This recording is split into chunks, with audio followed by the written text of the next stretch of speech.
the brain, unlike our other organs, is pretty underdeveloped when it comes out. And it's absolutely dependent on what it encounters on its ride to full development. Babies aren't born smart, they're made smart. In the first 3 years of life, 80 to 85% of a baby's brain will be grown. At no other time of life is the brain so active and so robust and so impactful.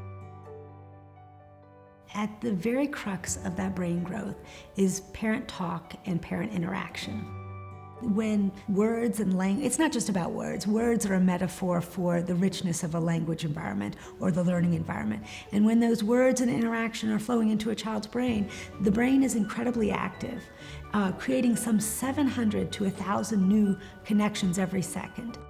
And it creates a really very sort of strong, robust neural circuitry, which is the foundation for all thinking and learning. So, while yes, you don't stop at the age of 3, then you have to continue learning, but it's those first 3 to 5 years of life that form the foundation for all of our learning. And if you build a very robust foundation, you're going to learn much better. If you build a fairly weak or mediocre foundation, it's going to be much, much more difficult. And that's why these first few years of life are so critical.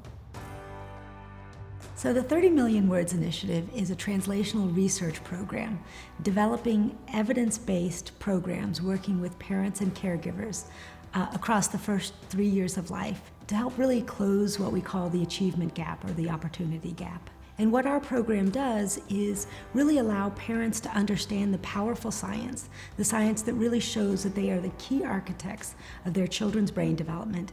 And then the easy to use strategies, something that we call the 3 T's, to build their children's brains. And what are the 3 T's? Tune in, talk more, take turns. Tuning in is just really following your child's lead, seeing what your child's interested in. Talk more is just as it sounds, talking about it, using rich vocabulary, and then taking turns, viewing your baby as a conversational partner from day one. The take turns part of the 3 T's is sometimes the biggest jump for parents to make because they say, how can I have a conversation with my baby? They can't even talk yet. But once parents really understand that learning how to talk, beginning that conversation, is responding to every coo, babble, gesture, even burp. And that's how you get children ready for having a real conversation.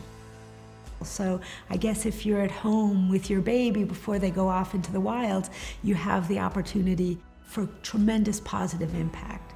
Of course, the flip side is if you're born into a home with not a lot of language or the language is angry or toxic, the impacts are quite negative and long-term.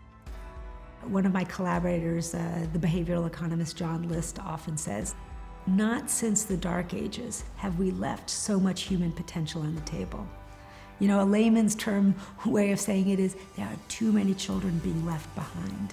These aren't just children, they are the future adults of our country. This is something that's going to impact us for generations. So if we don't do it for the right and moral thing, we'll do it for the pragmatic thing, because this is about the future of our country.